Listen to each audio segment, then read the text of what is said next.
านกำลังฟังสถานีวิทยุกระจายเสียง FM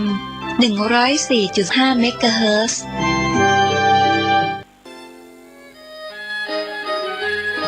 ขอเชิญร่วมสร้างบุญสร้างบารมีสืบกำกึดยึดเจตนาเสริมสร้างศรัทธานำพาประชาชนร่วมจิตร่วมใจทั้งประวัติศาสตร์ชาวอำเภอเวียงป่าเป้าจังหวัดเชียงรายและประชาชนจังหวัดเชียงใหม่ร่วมกันสร้างมหาบารมีม่อนพระเจ้าศรีสองเมืองร่วมพิธีพุทธาภิเษกยกยอดฉัตรเจดีย์ศรีสองเมืองระหว่างวันที่ 18 ถึงวันที่ 20 มีนาคม 2565 และร่วมเช่าบูชาเหรียญพระเจ้าศรีสองเมืองเหรียญแม่นางแก้วรุ่นแรกรุ่นเดียวในตำนานแห่งการสร้างม่อนพระเจ้าศรีสองเมืองดอยนางแก้วเช่าบูชาเหรียญเนื้อเงินเหรียญละ 1,000 บาทเหรียญทองแดงเหรียญละ 100 บาทติดต่อเช่าบูชาที่พระสงฆ์ที่จัดรายการธรรมะทุกรูปติดต่อสอบถามได้ที่ 086-181-0423 และ 099-836-6322 หมดเขตจองวันที่ 14 กุมภาพันธ์ 2565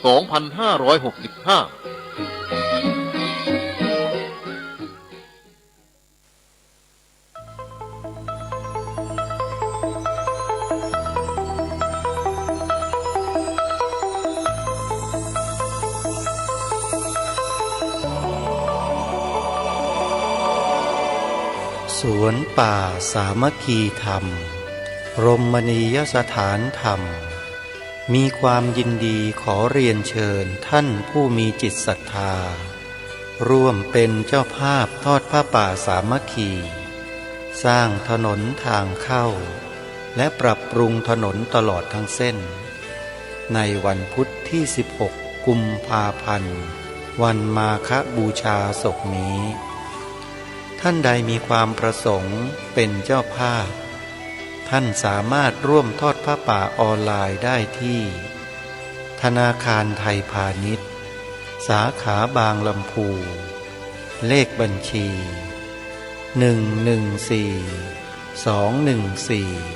114-214-9897โทรศัพท์สอบถามรายละเอียดได้ที่094-662-6935ชนเหล่าใด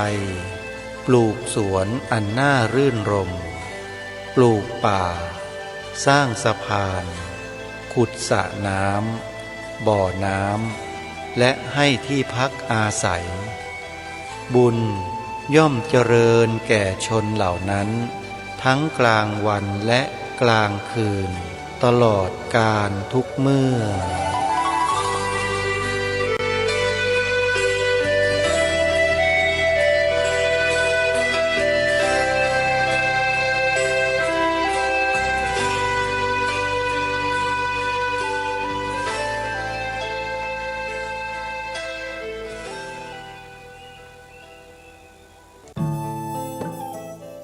ท่านกำลังติดตามรับฟังสถานีวิทยุกระจายเสียงพระพุทธศาสนาแห่งชาติและสังคมคลื่นเพื่อการศึกษาพระพุทธศาสนาและวัฒนธรรมระบบ FM 104.5 เมกะเฮิรตซ์รายการต่อไปเป็นรายการคดีโลกคดีธรรม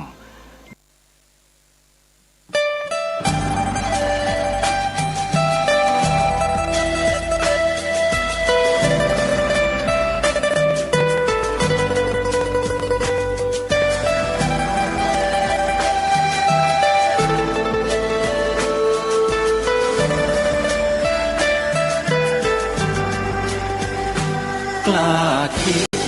ก็ต้องกล้าทำอย่ากลัวถ้าทำความดี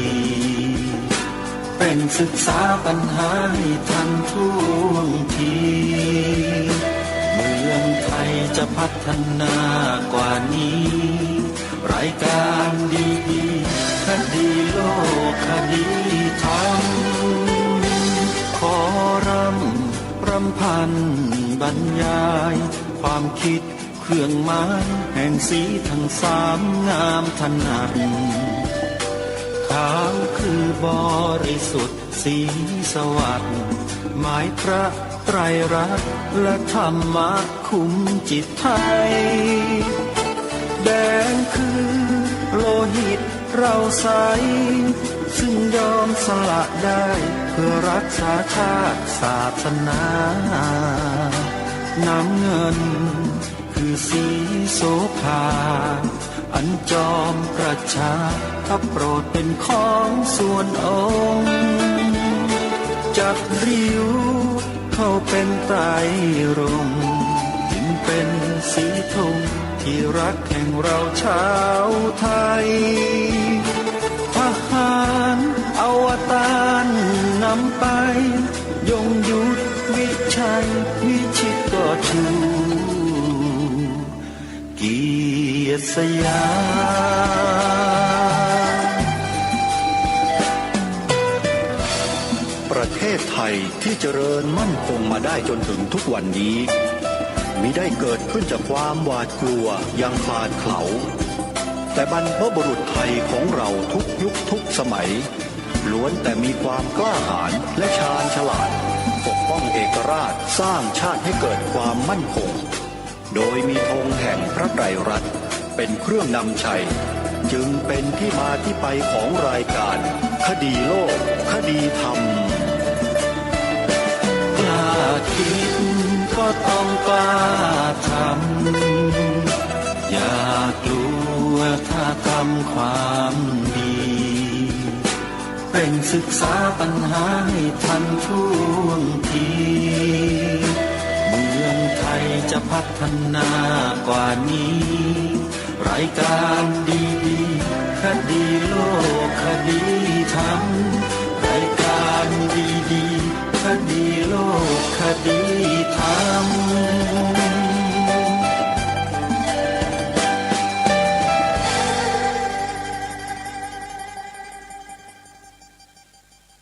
วันเสาร์ที่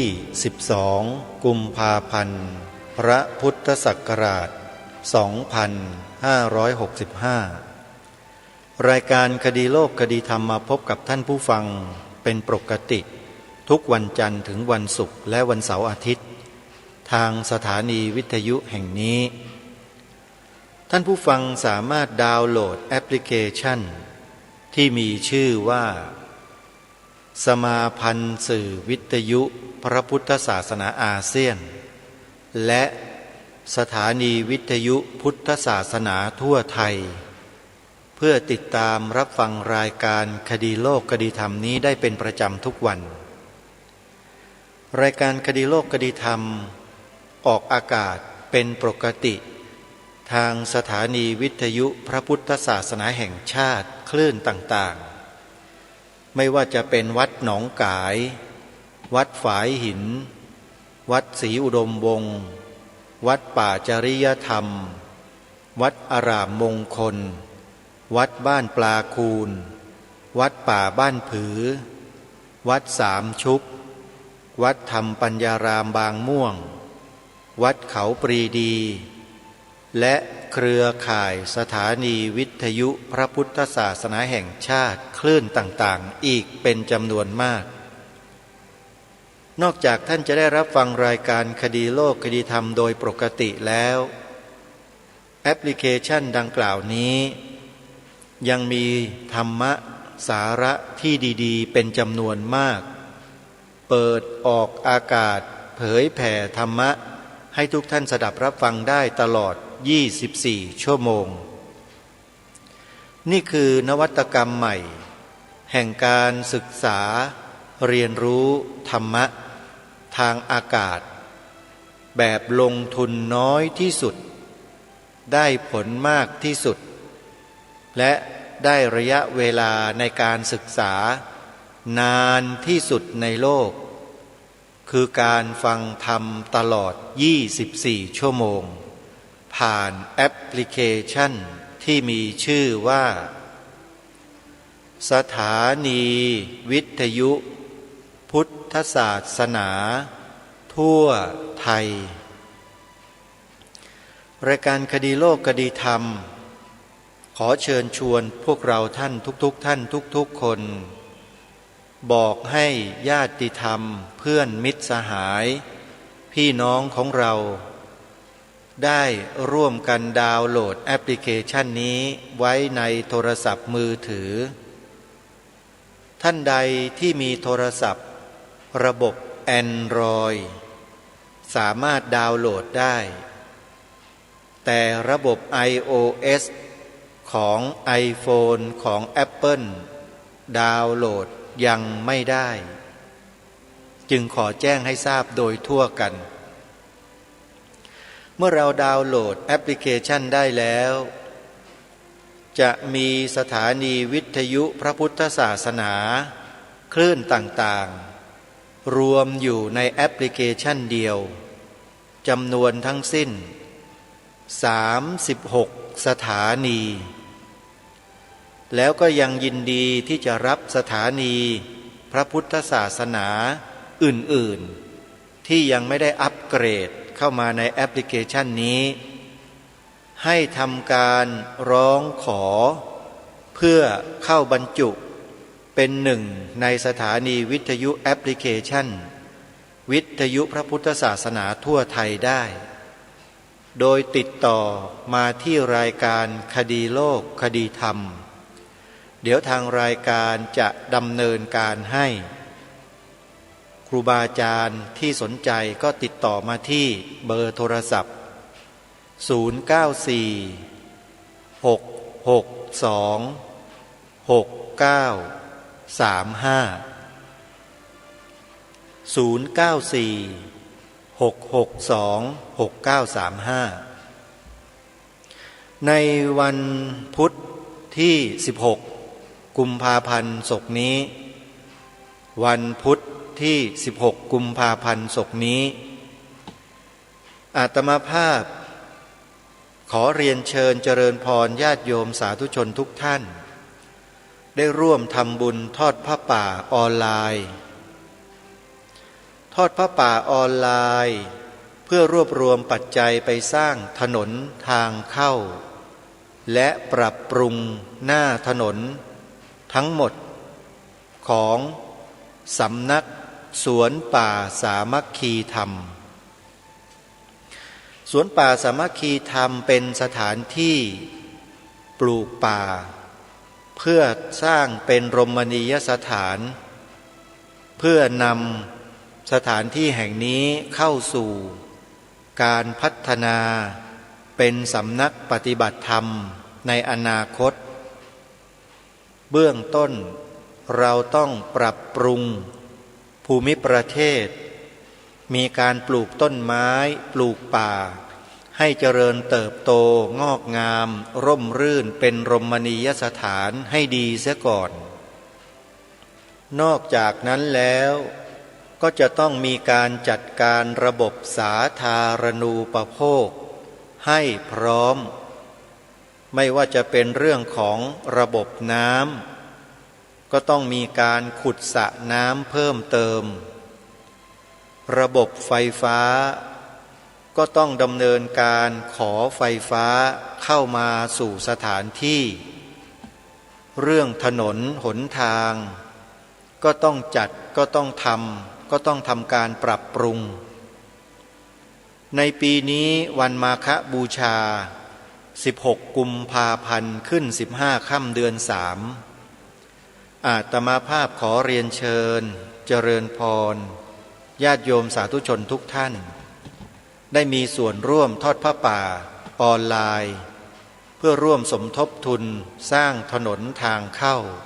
สวนป่าสามัคคีธรรมร่วมกันท่านใดมีความประสงค์จะร่วมทำบุญสามารถทอดผ้าป่าออนไลน์ได้ที่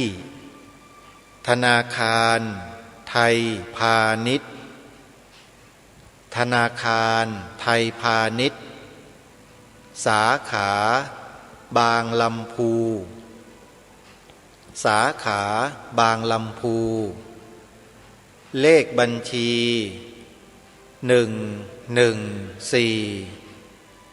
214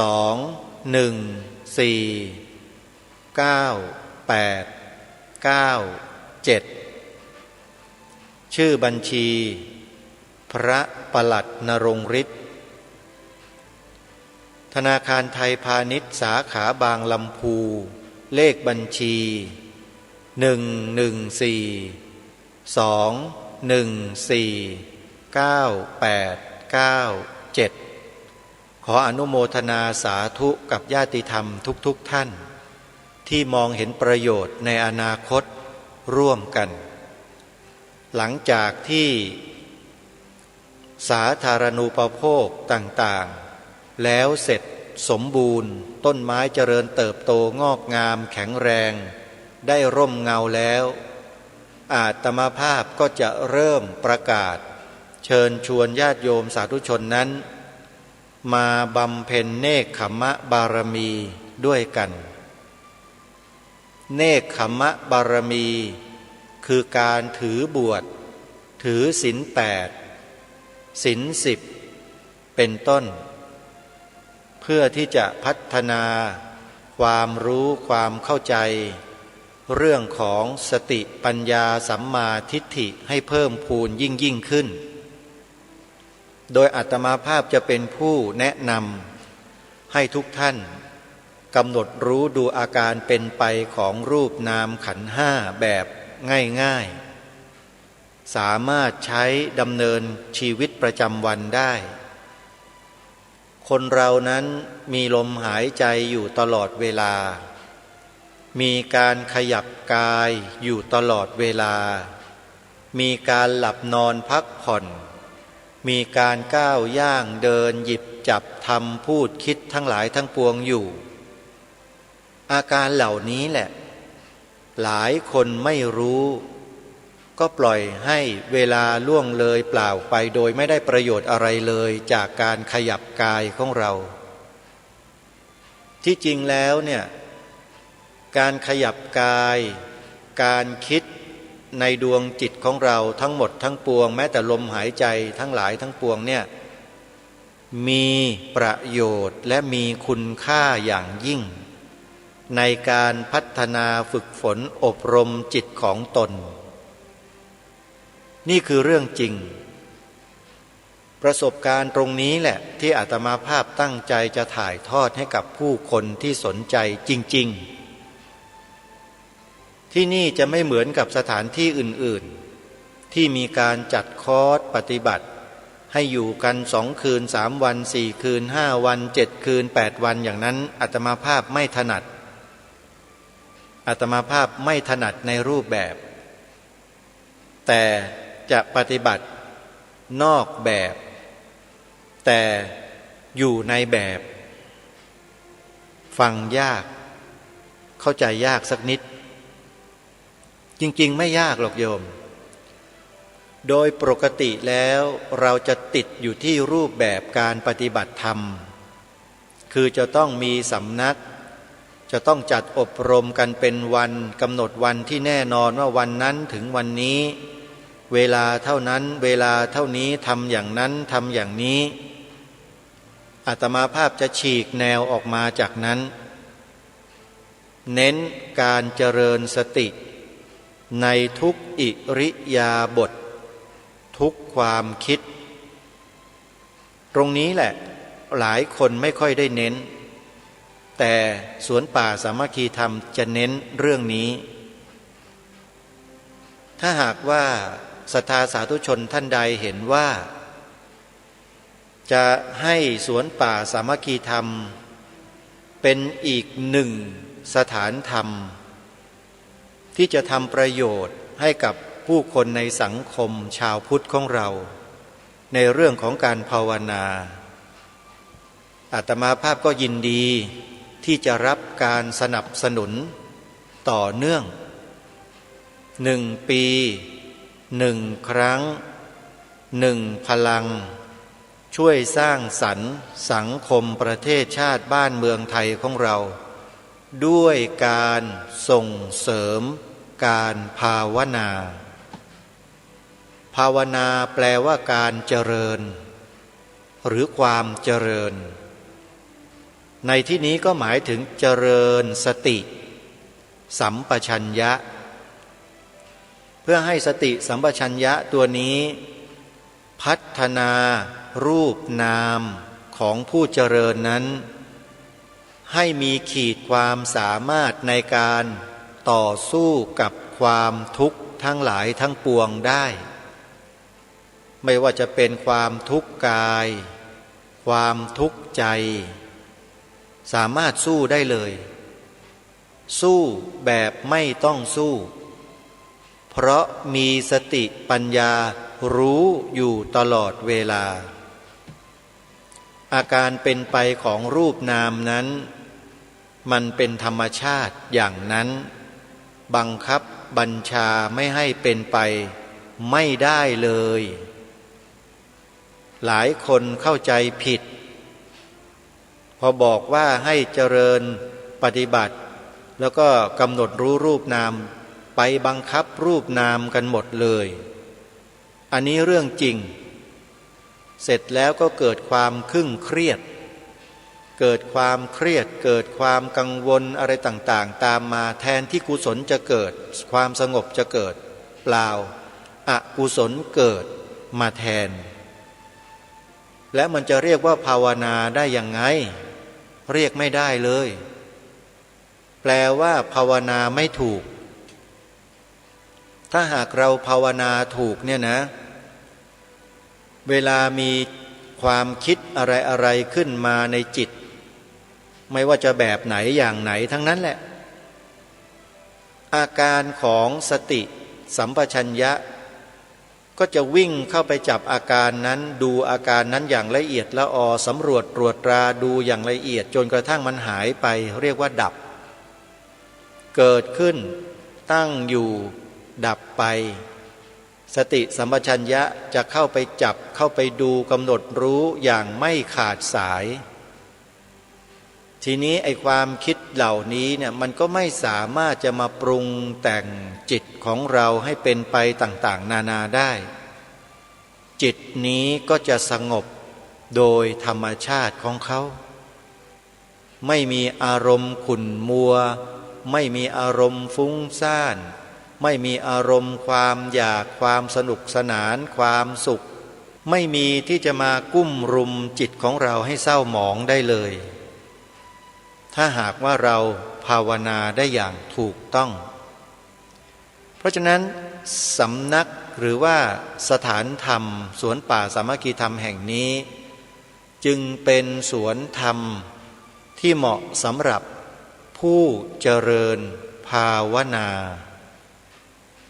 แต่ถ้าใครจะมาเน้นในเรื่องของกิจกรรมอื่นๆนั้นต้องขออภัยด้วยนะโยมนะที่นี่ไม่มีกิจกรรมอะไรพิเศษนอกจากภาวนาใช้ชีวิตเป็นปกติทำชีวิตให้เหมือนกับอยู่กับบ้านแล้วเราก็เน้นการเจริญสติสัมปชัญญะส่วนรูปแบบการไหว้พระสวดมนต์การทำพิธีกรรมอะไรต่างๆตามวัฒนธรรมประเพณีก็ยังคงรักษาไว้เหมือนเดิมอันนั้นเป็นเรื่องของพิธีกรรมเป็นเรื่องของศาสนพิธีเราก็ต้องรักษาไว้จะไปเปลี่ยนแปลงวัฒนธรรมประเพณีเหล่านี้ไม่ได้แต่เราสามารถเปลี่ยนแปลงตัวเราได้เปลี่ยนแปลงจากที่ร้ายให้กลายเป็นดีนี่แหละคือนอกแบบนอกกรอบของการเจริญภาวนาเราก็ต้องทำแบบนี้แหละทำมันตลอดทุกลมหายใจเข้าออกไม่ทิ้งภาวนาสวนป่าสามัคคีธรรมนั้นได้ผ่านสำนักต่างๆมามากซึ่งแต่ละสำนักก็ทำได้ดีได้มีประโยชน์ต่อผู้ที่เข้าไปศึกษาอบรมอยู่แล้วแต่สวนป่าสามัคคีธรรมนั้นไม่มีศักยภาพที่จะจัดอบรมเป็นคอร์สมีที่อยู่อาศัยให้อย่างสัปปายะสะดวกสบายสวนป่าสามัคคีธรรมไม่มีโยมสวนป่านี้จะมีแต่ต้นไม้เป็นหลักและให้ทุกคนนั้นอาศัยอยู่โคนต้นไม้ อาศัยอยู่โคนต้นไม้ใช้ชีวิตอยู่กับต้นไม้ให้ชีวิตนี้กลมกลืนเป็นหนึ่งเดียวกับธรรมชาติเพราะถ้าคนเรามันอยู่ในห้องอยู่ในหับอยู่ในที่ลับบังตาแล้วมันเกิดความประมาทง่ายเอานี่เรื่องจริงนะประมาทเลยปล่อยตัวปล่อยใจหมดไม่มีการฝึกฝนอบรมตนอยู่อย่างต่อเนื่องการฝึกฝนตนอบรมตนนั้นจะต้องทำชีวิตกลมกลืนอยู่กับธรรมชาติให้เป็นหนึ่งเดียวกับธรรมชาติแล้วศึกษาเรียนรู้ธรรมชาติทั้งภายนอกและภายในให้กลมกลืนสอดประสานกันให้ได้สภาวะทั้งหลายทั้งปวงนั้นคือสิ่งที่เราต้องกำหนดรู้ทั้งหมดไม่ว่าจะเป็นภายในไม่ว่าจะเป็นภายนอกก็ตามการภาวนาจริงๆต้องรู้สิ่งเหล่านี้ไม่ใช่รู้อย่างอื่นหลายคนในสังคมโลกเนี่ยมันอยากรู้แต่เรื่องของคนอื่นเขาคอยจ้องดูหน้าทีวีไอ้นั่นไอ้นี่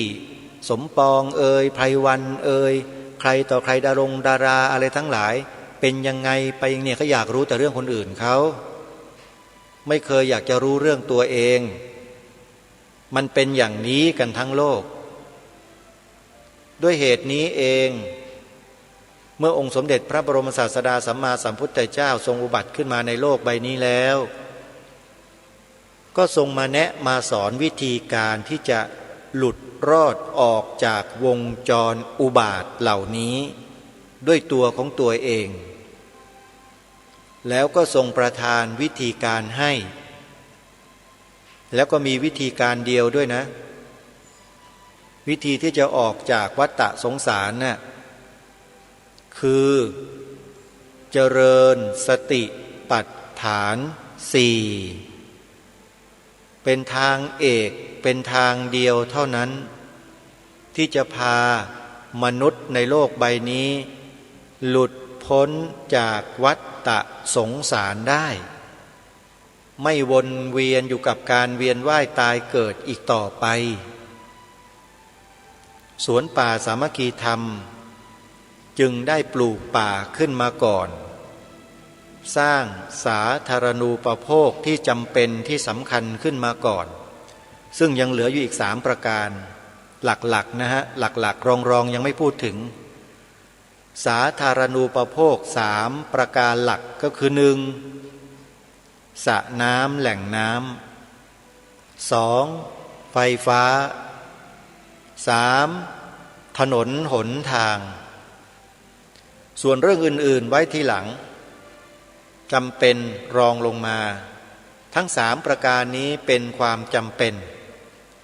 มาฆบูชาปีนี้อาตมาภาพจึงได้เชิญชวนศรัทธาสาธุชนทั้งหลายได้ร่วมทำบุญสร้างถนนทางเข้าและปรับปรุงถนนตลอดทั้งเส้นภายในสวนป่าสามัคคีธรรมร่วมกันโดยกำหนดวันทอดผ้าป่าออนไลน์ในวันพุธที่16กุมภาพันธ์ศกนี้16กุมภาพันธ์ศกนี้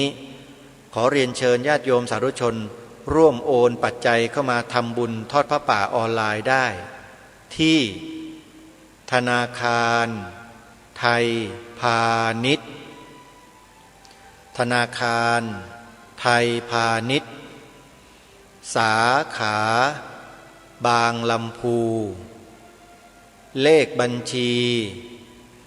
11421949897ขออนุโมทนาบุญทุกท่านสำหรับท่านใดจะสอบถามรายละเอียดเพิ่มเติมมากกว่านี้ท่านสามารถโทรศัพท์เข้ามาสอบถามที่อาตมภาพได้โดยตรงที่หมายเลขโทรศัพท์094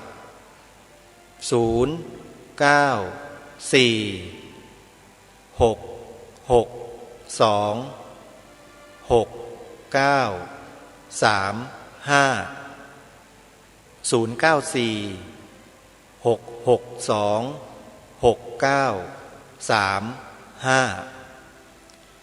เอาละท่านสาธุชนในช่วงท้ายของรายการ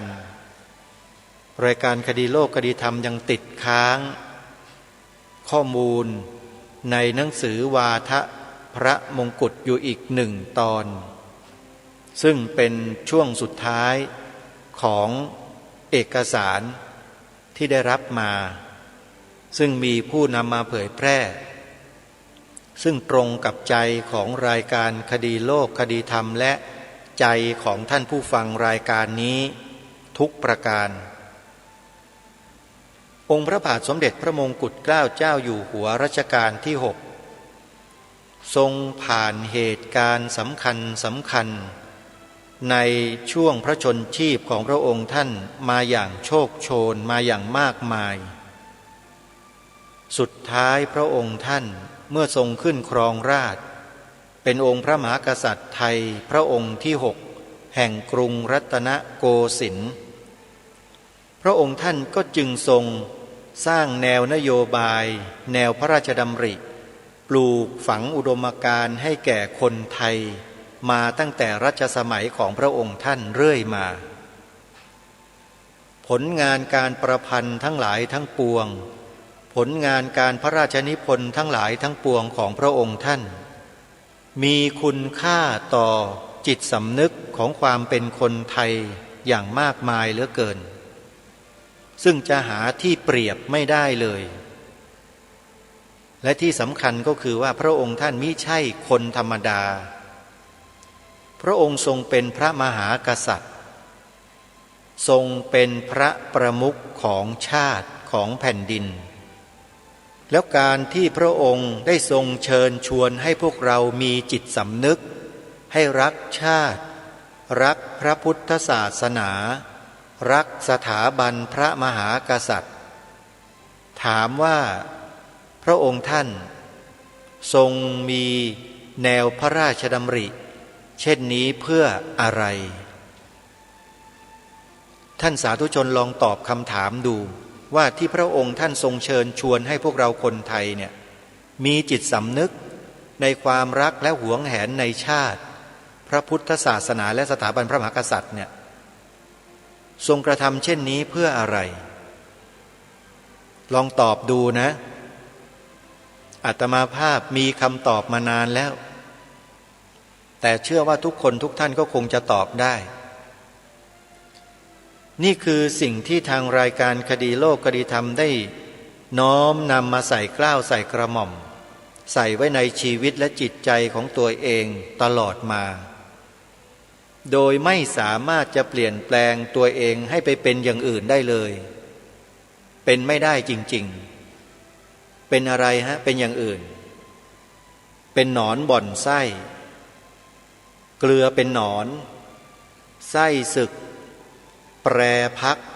เป็นไม่ได้เลยทั้ง4อย่างเนี่ยให้ชีวิตนี้จะเป็นอย่างไรก็ตามก็ไม่สามารถจะเป็นไอ้4อย่างนี้ได้เลยนะไส้ศึกแปรพัก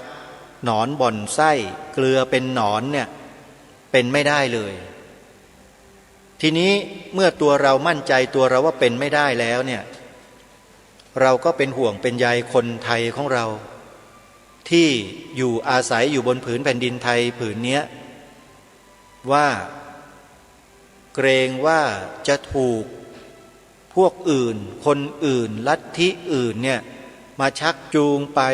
ให้ผิดแผกแตกต่างไปจากที่พระองค์ได้ตรัสได้แสดงไว้จึงได้ขันอาสามาทำหน้าที่ปลุกจิตสำนึกพี่น้องคนไทยเราอยู่ทุกวันนี้นี่ไงอย่ามองอาตมาภาพที่สถานะว่าเป็นพระถ้ามองอาตมาว่าเป็นพระเพียงอย่างเดียวเนี่ยมันจะมองแบบลำเอียงคนเราเมื่อมองแบบลำเอียงแล้วจิตใจมันก็จะลำเอียงด้วยให้มองยังไงให้มองให้ครบอาตมาภาพเป็นพระสงฆ์ ในขณะเดียวกันต้องมองอัตมาภาพอีกด้วยว่าเป็นคนไทยมองไปอีกเป็นพระสกนิกรขององค์พระมหากษัตริย์มองไปได้อีกเยอะเป็นผู้จงรักภักดีต่อสถาบันพระมหากษัตริย์และจงรักภักดีต่อแผ่นดินเกิดของตัวเองมองไปได้เยอะเลยแต่พอแค่นี้ก่อนแล้วกันเพราะฉะนั้นถ้าจะมองรายการคดีโลกคดีธรรมมองผู้ดำเนินรายการคืออาตมาภาพและกระผมต้องมองให้ครบแบบนี้ในฐานะแบบนี้ไม่ใช่มองแต่เป็นเพียงแค่พระสงฆ์หลับหูหลับตาภาวนาไม่สนใจบ้านเมืองไม่สนใจอะไรไม่ใช่นะกระผมและอาตมาภาพไม่ใช่แบบนั้นนะอะไรก็ตามที่เป็นผลประโยชน์ชาติแล้วกำลังจะถูกทำลายกำลังจะถูกบั่นทอนกำลังจะถูกยื้อแย่งด้วยประการใดๆก็ตามเราคงไม่สามารถจะให้สิ่งเหล่านั้นเกิดขึ้นได้เมื่อเราเห็นอยู่รู้อยู่แล้วเรานิ่งๆเฉยๆเนี่ยมันหมายความว่ายังไงล่ะมันคืออะไรบ้านเมืองกำลังถูกทำลายกำลังถูกยึดกำลังถูกแทรกแซงกำลังถูกอะไรต่างๆเนี่ยแล้วเราบอกเฉยๆอย่าไปยุ่งมันคืออะไรล่ะไอความรู้สึกเช่นนี้มันคืออะไรมันจะอะไรเสียอีกล่ะถ้าไม่ใช่ความเห็นแก่ตัวคนเห็นแก่ตัวเนี่ยมันพร้อมที่จะแปลสภาพให้เป็นสี่อย่างที่บอกมาเมื่อสักครู่นี้ได้นะ 1. ไส้ศึก 2. เกลือเป็นหนอน 3. หนอนบ่อนไส้ 4. แปรพักคนเห็นแก่ตัวเนี่ยมันแปลงสภาพได้ทั้งสี่อย่างเลยแล้วถามว่ามันเป็นประโยชน์ต่อประเทศชาติบ้านเมืองต่อพระบวรพุทธศาสนาต่อสถาบันพระมหากษัตริย์ไหมล่ะแบบเนี้ยคนแบบเนี้ยมีประโยชน์ไหมแล้วควรค่าที่เราจะต้องให้ความเคารพเชื่อถือไหมล่ะคนแบบเนี้ยเชื่อถือเคารพกันเข้าไปดิเชื่อถือกันเข้าไปบ้านเมืองจะได้ฉิบหายป่นปี้กันสักวันขออภัยครูบาอาจารย์ขอขมาญาติโยมด้วยที่ใช้ภาษาแบบไทยๆนะมันเรื่องจริงท่านรายการนี้จึงไม่สามารถจะนิ่งเฉยๆโดยไม่กล่าวไม่พูดไม่แสดงอะไรเลยไม่ได้ธรรมะนะพูดได้แสดงได้กล่าวได้อธิบายได้ทำไมจะไม่ได้ล่ะเรียนจบมาไม่รู้เท่าไหร่รู้มากกว่าครูบาอาจารย์หลายๆรูปก็แล้วกันน่ะในเรื่องของปริยัติธรรมเนี่ยนะโดยเฉพาะเรื่องของสภาวะปรมัตถธรรมครูบาอาจารย์เราหลายๆรูปท่านก็ไม่ได้ศึกษาไม่ได้เล่าเรียนอย่างละเอียดลึกซึ้งมาก่อนแต่อาตมาภาพและกระผมรายการคดีโลกคดีธรรมเนี่ยศึกษาเรียนรู้มาตั้งแต่บวชพรรษาแรกจนกระทั่งจบใช้เวลาเรียน7 ปี 6 เดือนไม่ใช่เรียน7 วันนะท่านวิชาเนี้ยมีเพียงวิชาเดียวเท่านั้นแหละที่ศึกษาเล่าเรียนพระปรมัตถสัจจะใช้เวลาถึง7 ปี 6 เดือนมีวิชาเดียวในโลกนี้ไม่มีวิชาอื่นนะวิชาอื่นก็ยังไม่กว้างขวางละเอียดลึกซึ้งเหมือนกับวิชานี้หรอกนักวิทยาศาสตร์แพทย์ด็อกเตอร์8 ด็อกเตอร์ก็สู้ไม่ได้วิชานี้คือวิชา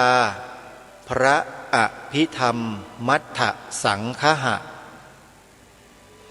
มีใครเรียนจนจบบ้างไหมเรียนแบบในระบบที่เขาจัดการศึกษาเล่าเรียนกันแบบเต็ม7 ปี 6 เดือนเนี่ยมีใครเรียนบ้างมีแต่น้อยเหลือเกินน้อยมาก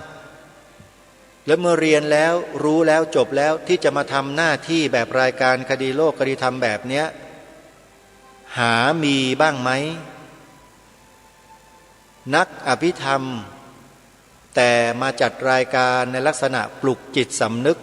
คนไทยทั้งประเทศให้มีสำนึกในความเป็นไทย ตามรอยเบื้องพระยุคลบาทขององค์พระมหากษัตริย์แบบเนี้ยมีบ้างไหมครับครูบาอาจารย์ที่เคารพ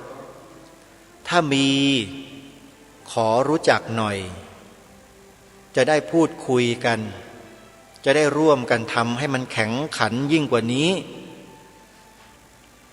นี่คือสิ่งที่ทางรายการเน้นมาโดยตลอดคือจิตสำนึก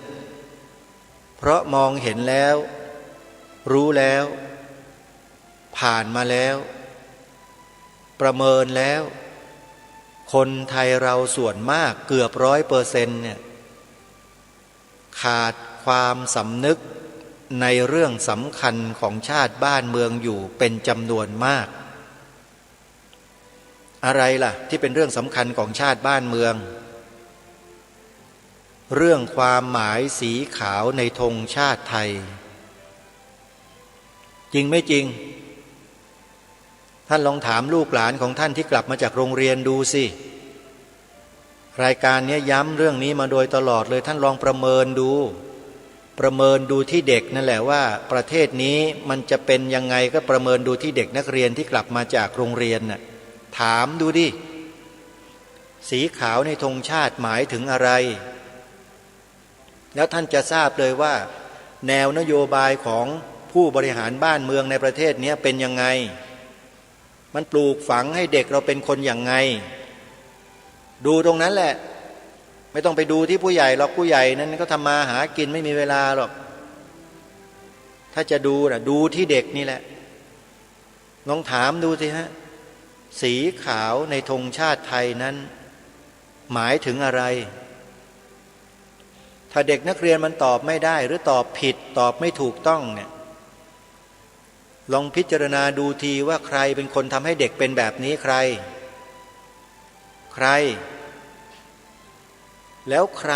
เหมือนกันที่จะทำให้เด็กมีความรู้ความเข้าใจที่ถูกต้องให้ได้ดีที่สุดและกว้างขวางที่สุดทั้งบ้านทั้งเมืองให้ทั้งหมดเนี่ยใครล่ะเป็นคนทำได้ล่ะก็คนมีอำนาจนั่นแหละแล้วถามมาทำไหมล่ะทำไหมคนมีอำนาจทำไหมเอาอำนาจไปทำอะไรกันอยู่อาตมาถึงอยากจะให้คนเหล่านี้ฟังเพลงวันเด็กของคาราบาวกันสักรอบหนึ่งแล้วก็ให้เด็กฟังด้วยฟังเสร็จก็ให้ผู้ใหญ่ฟังไปพร้อมกันด้วยแล้วก็ให้ทั้งสองคนคิดตามเนื้อเพลงนั้นไปด้วยวันเด็กให้เด็กเดินตามใครพ่อแม่ตั้งวงไพ่พ่อตั้งวงเล่าชกกันเหมือนมวยตู้วันเสาร์ตีศอกโยนเข่าเอาให้ตายเพลงนี้มีอยู่ในชุดนะมีอยู่ในบทเพลงชุดประชาธิปไตยใครต้องการจะฟังเพลงนี้นะให้เข้าไปใน YouTube แล้วก็พิมพ์คำว่าเพลงวันเด็กโยมลองไปฟังกันดูฟังแล้วก็ลองคิดพิจารณาดูที่ว่ารายการคดีโลกคดีธรรมพูดมาเนี่ยมันจริงหรือเปล่าไอ้ที่เด็กไทยเรามันไม่รู้ความหมายสีขาวในธงชาติไทยมันเป็นเพราะใครในบทเพลงวันเด็กก็บอกไว้อยู่แล้วอาตมาจึงมารณรงค์ให้พวกเราทำ3 ข้อเนี่ยก็เพื่อให้พวกเรานั้นเป็นแบบอย่างให้แก่ลูกหลานเยาวชนของเราเป็นผู้ใหญ่ไงเราเป็นผู้ปกครองใช่ไหมใครก็จะมาว่าเราไม่ได้ว่าพ่อแม่ไม่สั่งสอนปู่ย่าตายายไม่สั่งสอนใครจะมาว่าพวกเราไม่ได้ที่อาตมาภาพให้ทำกันเนี่ยก็เพราะให้พวกเรามีความรู้แล้วไปสอนลูกสอนหลานบอกลูกบอกหลานเราส่วนใครที่มีอำนาจและไม่ทำหน้าที่เราก็ว่ากันไปใช่ไหมฮะนี่คือการระวังและป้องกันพวกเราเองทุกคนไม่ให้ได้ชื่อว่าเป็นคนอกตัญญูไม่ให้ชื่อว่าเป็นคนไร้สำนึกสิ่งที่องค์พระมหากษัตริย์พระราชทานไว้ให้อย่างไรเราต้องปกป้องรักษาช่วยกันถ่ายทอดเผยแพร่กันให้มากมายยิ่งกว่าเดิมอย่างนั้นไม่เช่นนั้นสิ่งเหล่านี้ก็หายสาบสูญหมดเลยไม่มีใครหยิบยกขึ้นมาเลยเนี่ยสิ่งเหล่านี้ ก็ดูสื่อทุกวันนี้เนี่ยทั้งสื่อของรัฐทั้งสื่อของเอกชนทั้งนั้นน่ะทั้งแม้แต่สื่อของพระเราเคยสนใจเรื่องพวกนี้บ้างไหมวาทะพระมงกุฎที่ทางรายการได้หยิบยกขึ้นมาอ่านให้ฟังเนี่ยจริงๆก็มีอยู่หาค้นหาก็ไม่ยากง่ายๆแต่เราไม่ช่วยกันเองรายการนี้ก็เห็นว่าไม่เป็นไรเดี๋ยวขันอาสามานำมาเผยแพร่มาถ่ายทอดให้กันแต่มันจำกันไม่ได้หรอกเพราะว่าสิ่งเหล่านี้มันเป็นตัวลายลักษณ์อักษรแต่ถ้าจะให้ได้มันก็ต้องย่อความลงมาสั้นๆให้พวกเราได้ทำกันก็เลยเหลืออยู่แค่3ข้อที่กล่าวนั่นแหละเป็นการสร้างจิตสำนึกของความเป็นไทยให้กลับมาในเบื้องต้นยอมรับความเป็นไทยที่แท้จริงกลับมาให้ได้พระพุทธศาสนาเป็นศาสนาประจำชาติไทยของเราสีขาวในธงชาติไทยหมายถึงพระพุทธศาสนาเท่านั้นแล้วก็ขึ้นทะเบียนเขียนใบสมัครปฏิญาณตนเป็นพุทธมามกะตลอดชีวิตตามรอยเบื้องพระยุคลบาท3ข้อนี้แหละที่เราจะสามารถยืนอย่างสง่าผ่าเผยบนผืนแผ่นดินไทยผืนนี้ได้อย่างมีเกียรติและมีศักดิ์ศรีด้วยแต่พวกเราไม่สนใจกันเองไม่ทำกันเองก็ช่วยไม่ได้ก็ปล่อยให้คนอื่นเขากลืนเขากินให้หมดสิ่งเหล่านี้ไม่ให้เหลือเมื่อไม่มีเหลือแล้วหมดแล้วมันก็ถูกอย่างอื่นครอบงำเรียบแล้วทีนี้ก็ไม่ต้องไปกล่าวไม่ต้องไปพูดเรื่องนี้แล้วพูดไม่ได้เพราะถูกครอบแล้วแต่ตอนนี้ยังไม่ถูกครอบนะยังทันถ้าทำเนี่ยช่วยกันนี่ทันแน่นอนกระจายสิ่งเหล่านี้ออกไปให้ทั่วให้คนไทยทุกคนถือเป็นชีวิตเลยเป็นอาขยานสำหรับชีวิตกล่าวพูดท่องจำทำกันให้ปรากฏให้เห็นชัดแล้วเราจะรวมเป็นหนึ่งเดียวกันได้ไม่ยากนะฝากไว้ช่วงท้ายรายการทีนี้บทความสุดท้ายที่อยู่ในเอกสารเนี่ยที่องค์พระบาทสมเด็จพระมงกุฎเกล้าเจ้าอยู่หัวพระราชทานไว้ให้แก่คนไทยของเรานะเป็นพระบรมราโชวาทพระราชทานแก่คณะเสือป่าเมื่อที่26พฤษภาคมพระพุทธศักราช2454ความตอนหนึ่งว่าปู่ย่าตายายของเราทั้งหลายท่านสู้สละความสุขสำราญตลอดชีวิตให้แก่ชาติบ้านเมืองและศาสนาเพื่อจะได้ให้เราเป็นไทยอยู่สมนามฝ่ายเราผู้เป็นลูกเป็นหลานก็ได้มีความสุขสำราญตลอดมาทั้งชาติศาสนาก็ได้ถาวรรุ่งเรืองอยู่นับว่าเราทั้งหลายได้รับมรดกจากท่านผู้ที่ล่วงลับไปแล้วอย่างประเสริฐหาทรัพย์สินสิ่งใดจะมาสู้มิได้อีกต่อไปแล้วเราทั้งหลายที่ได้รับมรดกไว้เช่นนี้แล้วจะมาปล่อยให้มรดกของเราเสื่อมทรามไปจะเป็นการสมควรหรือเปรียบเหมือนหนึ่งเศรษฐีที่ได้พยายามเก็บหอมรอมริบทรัพย์สมบัติไว้ได้ด้วยน้ำพักน้ำแรงเศรษฐีบุตรผู้ที่ได้รับทรัพย์มรดกต่อมามิได้ประกอบกิจการอันใดที่จะรักษาหรือทำให้มรดกของตนนั้นเพิ่มทวีขึ้นมีแต่จะใช้จ่ายบำรุงความสุขความพอใจของตนทรัพย์อันเป็นมรดกนั้นก็นับวันนับจะร่อยหรอลงไปทุกทีถึงแม้จะไม่หมดสิ้นไปในชีวิตของตน